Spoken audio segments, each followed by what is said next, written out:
Anyone with a mild understanding of my history knows that I think Turnabout Academy is the worst case in the series. That's not really how you're supposed to start videos like this, but you guys already know. Like, no, if you know the channel, you didn't click on this video thinking, I wonder what he's gonna say, because you know what, why are you lying? I don't usually make case dedicated videos. In fact, I never have.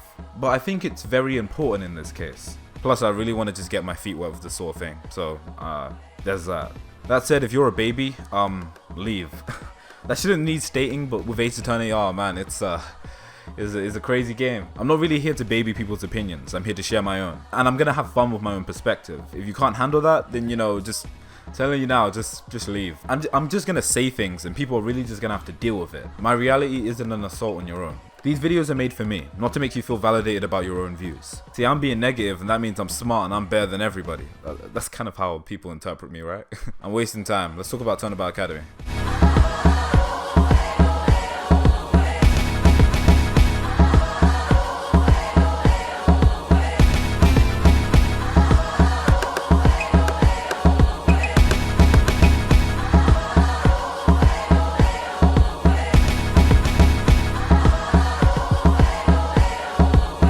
Turnabout Academy is the middle case of Dual Destiny. It's the case where you play as Athena Sykes, learn about a childhood friend, and the impact of the Dark Age of the Law. Supposedly. It's almost impossible to talk about Turnabout Academy's problems with its framing without really talking about the encompassing issues of Dual Destinies in relation to Apollo Justice. You've heard it all before, and if you haven't, how? The Dark Age of the Law plotline doesn't really make much sense in the context of the Ace Attorney series, because everything presented within Dual Destinies as being Dark Age were things happening throughout the Ace Attorney series. Forging evidence, shady practices, defense attorneys and prosecutors not trusting each other, none of this stuff is really new. The problem with Dual Destinies is it tries to present all of these issues as not only new, but a problem with the people. And that's just very contradictory because, the entire series before this frames the issues with the legal system being the strong dependence on evidence. Dual Destinies comes along and it's like, we're all about trust, and it's dumb. It flies in the face of previous games, and most specifically, Apollo Justice, which ends with them testing the juror system. And I know what some of you might are thinking, it's been over 5 years and I still ain't let this shit go. I would never let anything go! I never let anything go. Anyway, that's the very abridged version of that argument, and it bleeds into Turnabout Academy's framing of being the case that shows people don't trust the legal system. It villainizes things done in previous games, pretends like it presents new ideas, and then ignores the context of the ideas it chooses to borrow. But I'm getting ahead of myself, so let's just get to the case.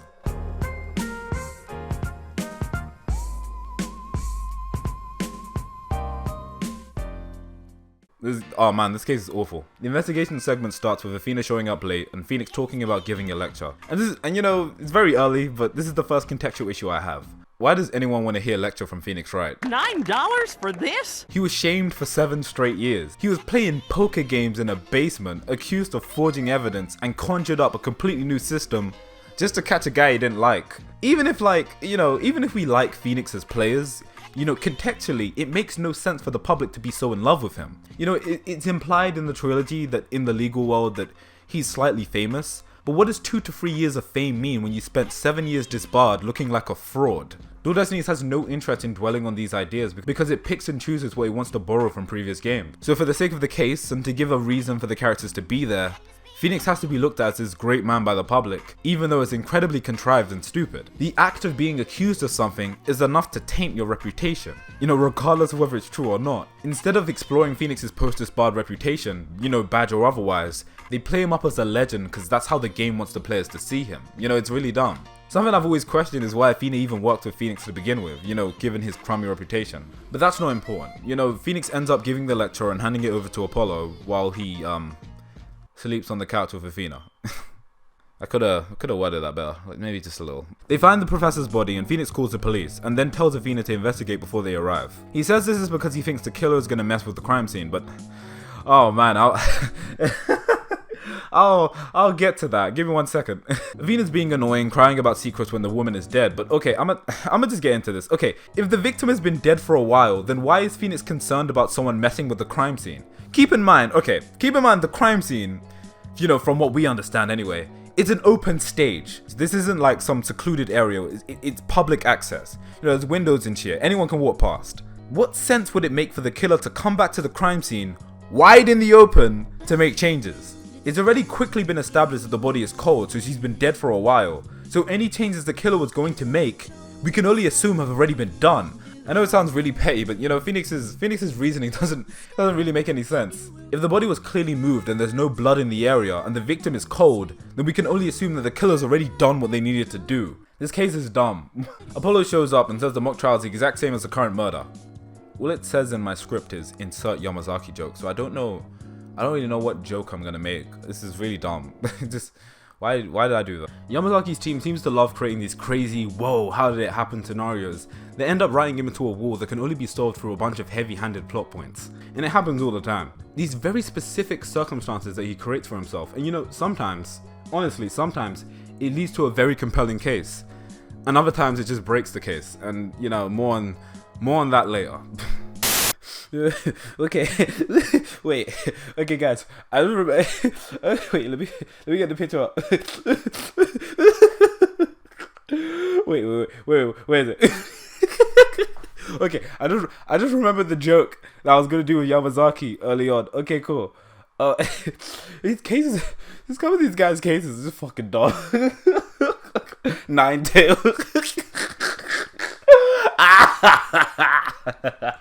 We leave the crime scene and we're talking to Junie! I haven't talked about her or any of her friends yet, and there's a reason for her friends, but Juniper, to make a long story short, she's just really boring.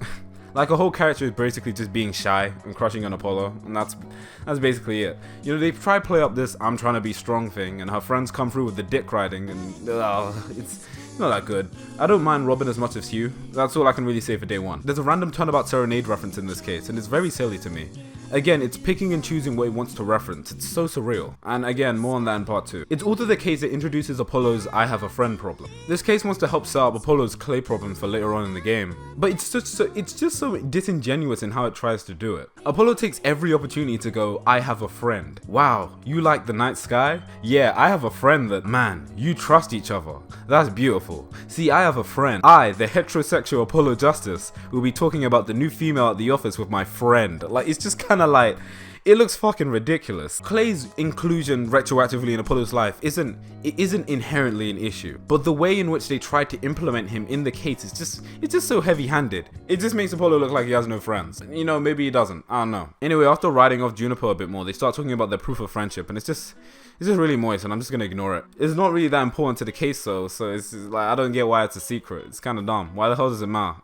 It also introduces the prospect of Athena hearing discord in people's voices. It's essentially like when Apollo's bracelet tightens up. I'm not really gonna get too much into it here, but I always felt like Apollo's bracelet was implemented way better than Athena's. It wasn't something that he could just do, you know, he had to learn to do it. I've always very much likened its similarities to a poker game philosophy and, you know, watching the man behind the cards. The cards being the testimony and the man, well, being the man.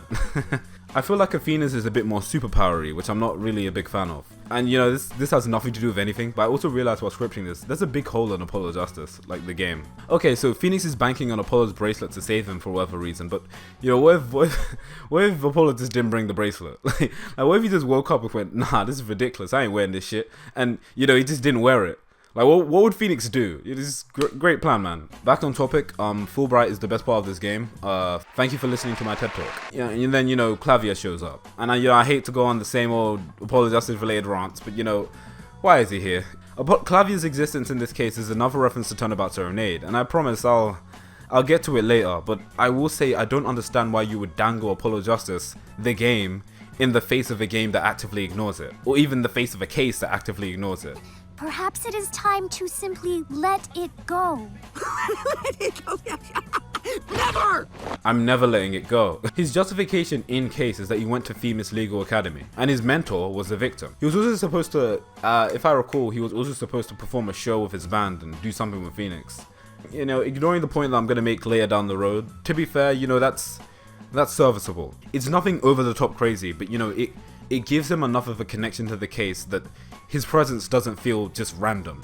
I just feel like the way in which they show Clavier's connection to the case isn't really that good. Like, okay, you get lines like, I can feel Clavier's sadness, I think I'm gonna cry, which is just peak tell don't show dual destinies. They bring it up like once in a while every time he's on screen, but you don't really buy it.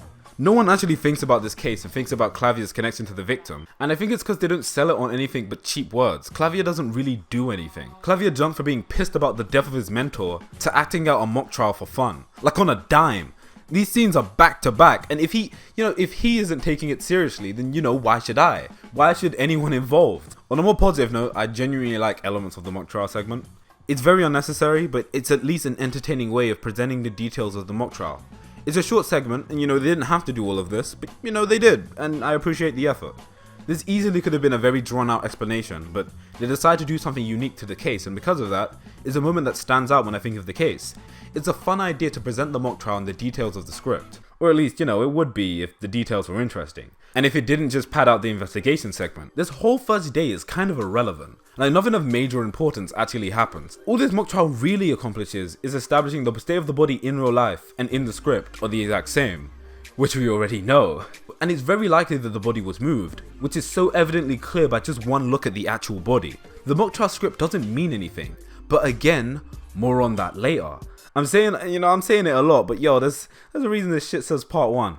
We get a mean scene, I'm not gonna say anything cause there's a lot of interesting elements at play here that are very much ignored. Then they start talking about the Dark Age and fabricating evidence, and Phoenix is just, I'm telling you, this video is long enough as is, just promise me.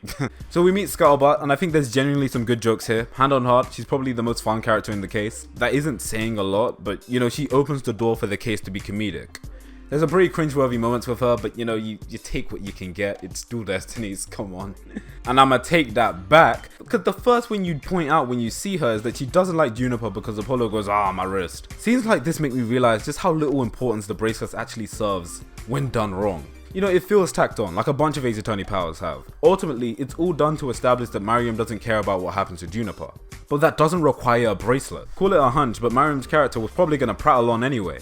And ultimately, what proves that Mariam doesn't care about Juniper is that she reveals that she's a journalist. And then Athena just puts 2 and 2 together with the tabloid article. This has nothing to do with the fact that Apollo said you did a twitchy.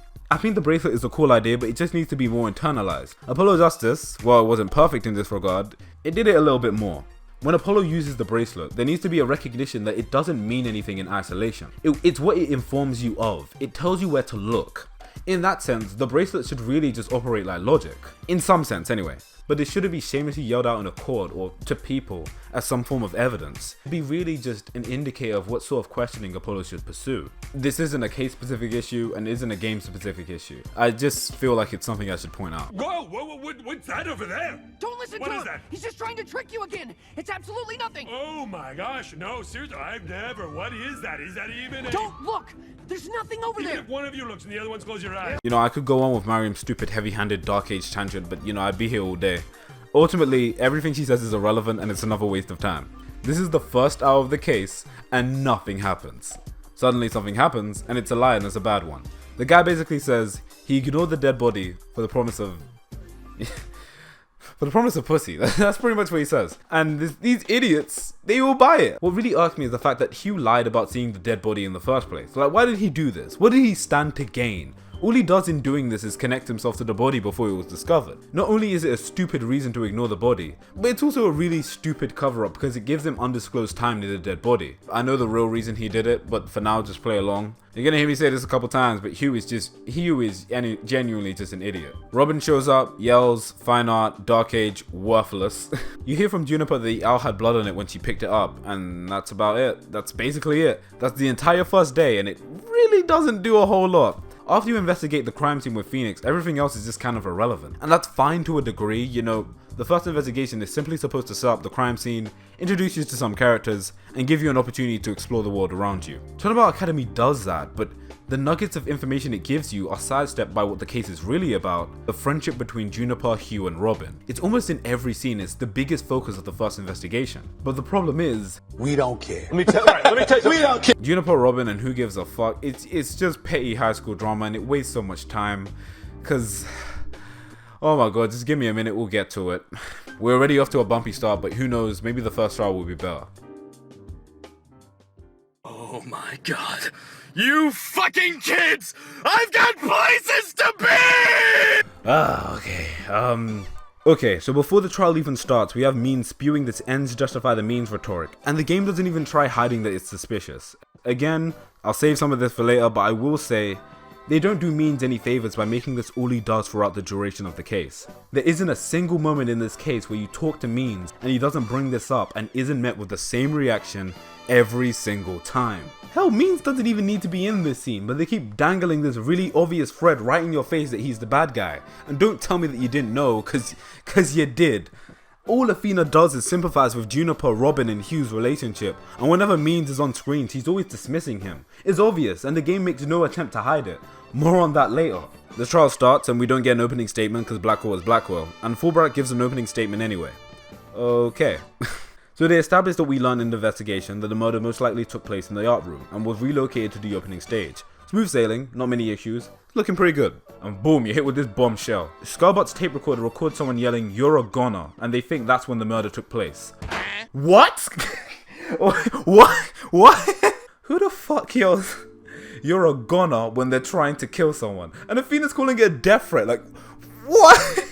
Also, they say voice print analysis is impossible, but even then, how the hell does Athena not know it's Juniper? But fine, whatever, let's just say there's too much noise, for now, because there's a twist in day 2 and it's terrible and the way they narrow down the potential suspects is a little bit dumb. So, okay, here's the argument, right? They say that all the students in the facility were gathered in the lecture hall, and this is like, you know, crazy, just throwing it out there. What if someone bunked? What if someone signed their name and left? No one even brings up the possibility because we're stuck dealing with these 3 assholes. Also, he brings up that Hugh saw the dead body and just keeps it moving, like it's completely normal. Like, how is everyone believing this dickhead over the tape that says "you're a goner"? But okay, cool, whatever.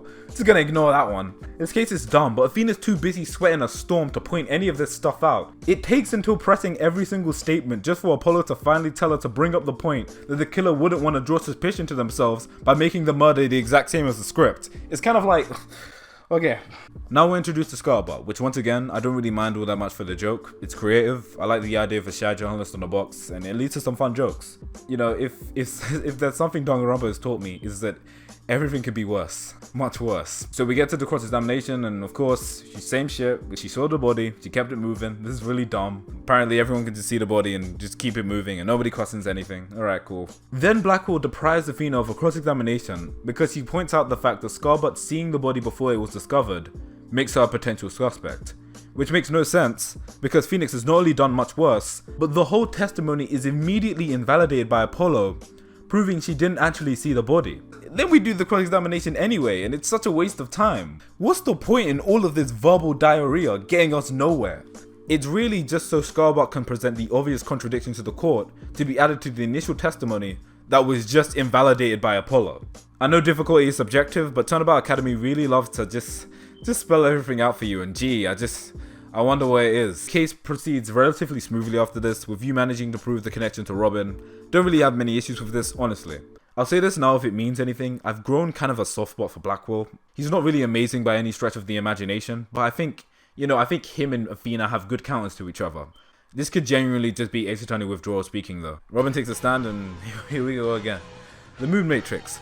Garbage. Okay, you can accuse the bracelet of whatever you want. I like it, but I recognize it has flaws. Okay, it's not perfect, you know, it's no Magatama, but Jesus Christ, how come all of these characters let Athena use the Mood Matrix? In the previous case, Apollo was banned from using his bracelet because it's cheating, apparently. Okay, cool. But when Athena goes, "Man, we need a short therapy session," everybody just mindlessly agrees, even though all Athena does with this mechanic is interpret emotions to her own agenda.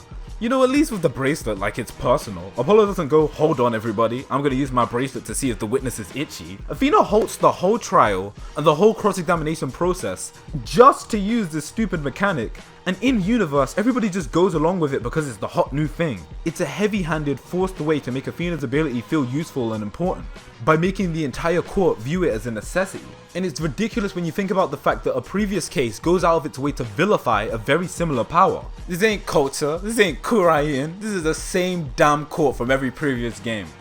In fact, okay, I'ma go off for a bit. When you break it down, all Apollo does is really just look at you with bloodshot eyes. Athena busts out a machine that only she owns and apparently reads people's emotions, and it's exclusive to her and only she benefits from it.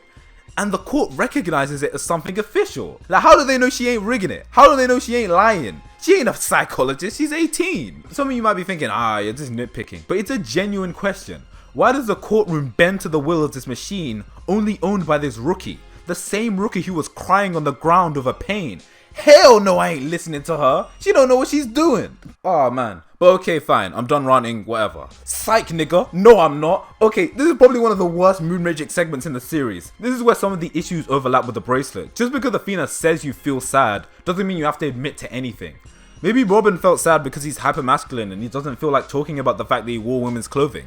But nah, just admit to everything, even though Athena has no evidence. In fact, even to go back to that point for a second, isn't this supposed to be the dark age of the law? With all the forgeries and counterfeit evidence? Athena's hilarious in how arrogantly she looks down on means, but fails to see the irony in seizing an entire courtroom session with her own machine that once again, only she can interpret. I said it once and I'll say it again. Why does anyone trust this thing? And isn't Blackwell supposed to be the psychological prosecutor? Why doesn't he interpret the Moon Matrix? Why doesn't he do anything? Why does he do nothing, fully knowing that Athena is going to manipulate the information to her advantage? It's all coming back now. It's really all coming back. It never left. Great. Robin's wraith is revealed to be the thing that's holding her back. How Athena came to this conclusion, beyond me, but the Moon Matrix forces you to pick something to justify the huge leap in logic. I'm just gonna play a clip from this section and just tell me what you think.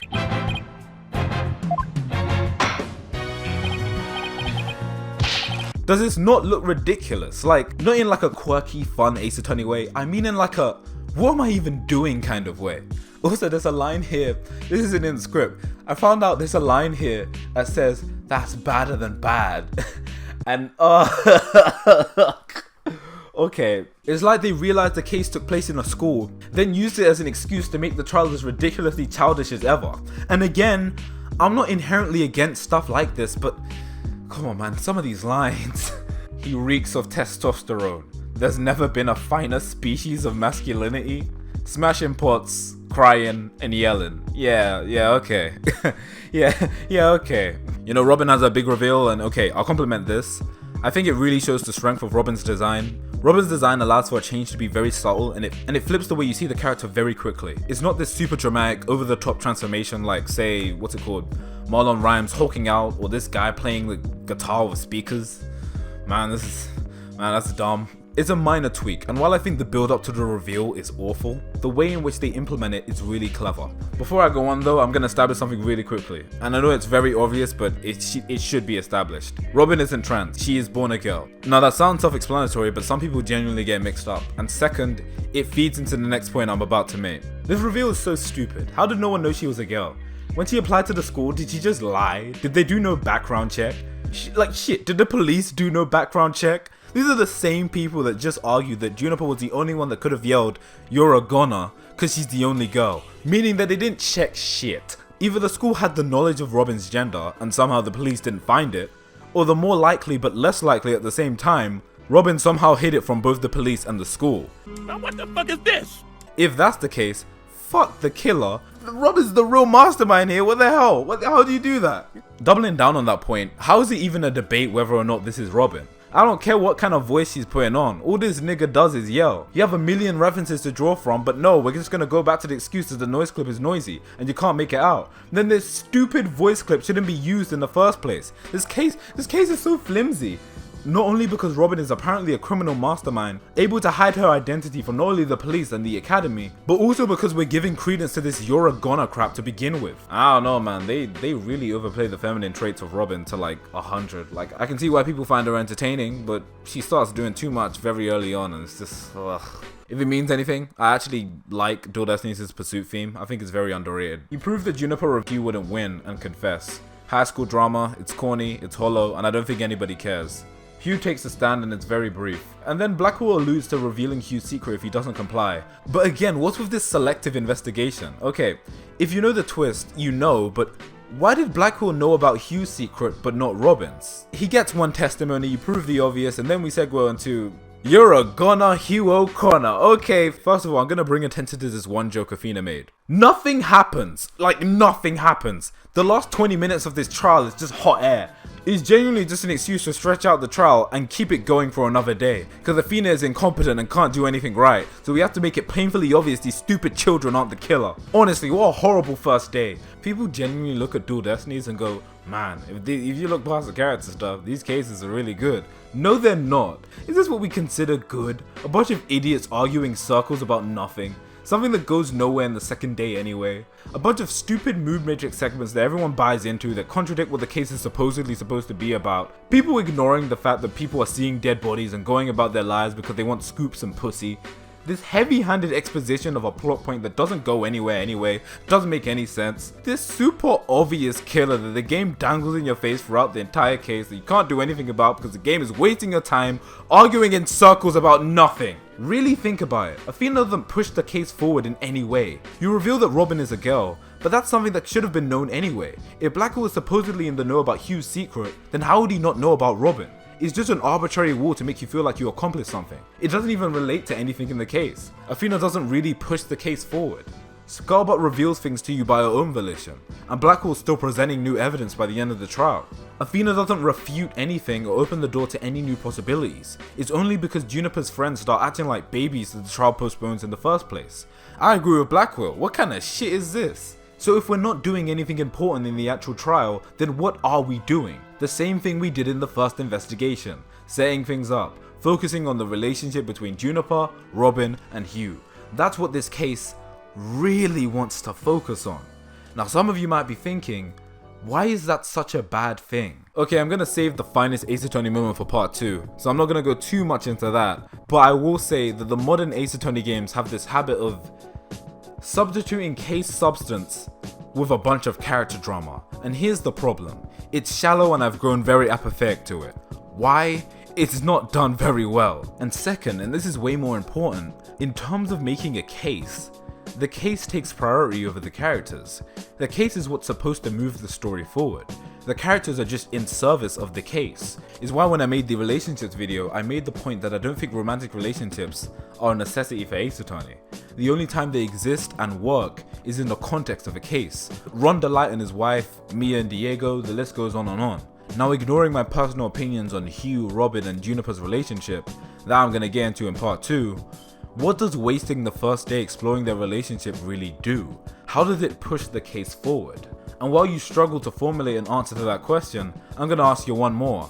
How many of you guys really care about it? So we've established that this doesn't need to be here because no, it doesn't service the case. But we've also established that nobody really cares about this relationship anyway. But let's even go back to that initial point. This isn't paced very well. And there's a very heavy level of subjectivity when it comes to things like this. It comes down to things like what you value, when it's alright, and what you consider the case to be, over. Here's what I mean. In order to justify a trial being postponed, a new possibility needs to be presented against the prosecution's point that requires further investigation. A good example of this is case 3 of the first game. Keep in mind, I have issues with the first game, and this case does have bad pacing, but hear me out. At the end of day 2, if I'm remembering this right, I actually didn't double check, Phoenix proved that the murder could have happened in Studio 2. Okay, cool. That warrants further investigation, because nobody has really checked Studio 2. This is a new possibility. This isn't something that's been explored by the defense or the prosecution. Okay, it's not perfect, but it's a reason. But if, like in Turnabout Academy, you prove basically nothing, then you literally can't go to the next day. Athena would actually have to prove something and present a new possibility. But because this case doesn't do that, nothing is really advanced forward. So it has to force a situation for it to happen. So these guys really just act like idiots because the case is poorly structured. How do you fix this? Have more happen in the first investigation and make the case 1 day. There's no point in arbitrarily extending the case to 2 days if it doesn't need it. Before anyone says it, yeah, I get it. From a character perspective, it's perfectly fine for Athena to be played up as bad at her job. But it's also kind of like, okay, and this is my last point for part 1. You don't need poor pacing to do character stuff. You can still do it. They've done it before. This isn't an excuse. Anyone arguing that you need an entire day when nothing happens and the case doesn't move forward just to show students are friends and somebody is bad at their job is really stretching it, alright? You're really pushing your luck. This is the last point. Last point, I promise. Why does the judge extend the trial anyway? Like he goes, oh, I have no choice. But what? Just get a bailiff. Get that nigger off the stage! See, I'm the only one that's gonna find that funny. This case is garbage and we're only on day 1. What kind of sick joke is this? I've left so much stuff out, like it's crazy how bad this is. Like, do people get now why this video is 2 parts? I've only talked about day 1 and I haven't touched on means. I haven't touched on the meat and potatoes of the Dark Age of the Law stuff. What's it called? I haven't touched on the dumb twist. Shit, I haven't even gone to the case because the whole first day is a waste of time. All it does is set up a bunch of friendship crap that goes nowhere and nobody cares about. You know when I kept saying more on that later? Well, this is later. You know, I questioned why they wasted so much time on the friendship stuff in day one. You know, why has an entire case been compromised over the relationship between these three characters? From my understanding, it's simple. They're supposed to represent the different aspects of the legal system. Hugh is the defense attorney, Juniper is the judge, and Robin is the prosecutor. They go through some issues, but the idea is cause they trust each other, they'll get through. This is the idea that Dual Destinies is trying to push. That the dark age of the law will end if people learn to trust each other. No tricks, no gimmicks, no forgeries. Now, do the thematics of the case justify what they're trying to do? No, they don't. Not even a little bit. The case is the most important part of Ace Attorney. We often ask why we spend so much time arguing about characters and fan service and drama and so on and so forth. And the answer is very simple. To me, it's because the cases end up being compromised for character a lot of the time. In the newer titles, it really does happen a lot. Now, if you're attached to the characters and what they're doing, then this will obviously not be a big deal to you. But when you aren't, the cracks become a lot clearer. This isn't an effective means of creating cases. Because there's a difference between a good case, a strong case, and a dramatic case. Let's take Turnabout Revolution. The entire first day is pretty much a waste of time. It's essentially just hours of worthless gameplay, and then boom, the finale. But the only advantage is, you get to spend time with Dirk. Now, if you like Dirk, and he's basically just Hobo Phoenix, so then this isn't really an issue to you. Couldn't the orb just be presented to you without all this needless fluff? And the counter argument would be, no. Cause you need to spend time with Dirk for his death to mean anything to Apollo. He wouldn't cry. But that's how do I word this in a nice way? That's a very stupid argument, because it presents the idea of Apollo crying about Dirk's death as a necessity. Ignoring my own opinions about Apollo and Kurain, say it even is a necessity, like an end goal. How natural is the moment if the pacing in the general construction of the case needs to be compromised in order for it to happen?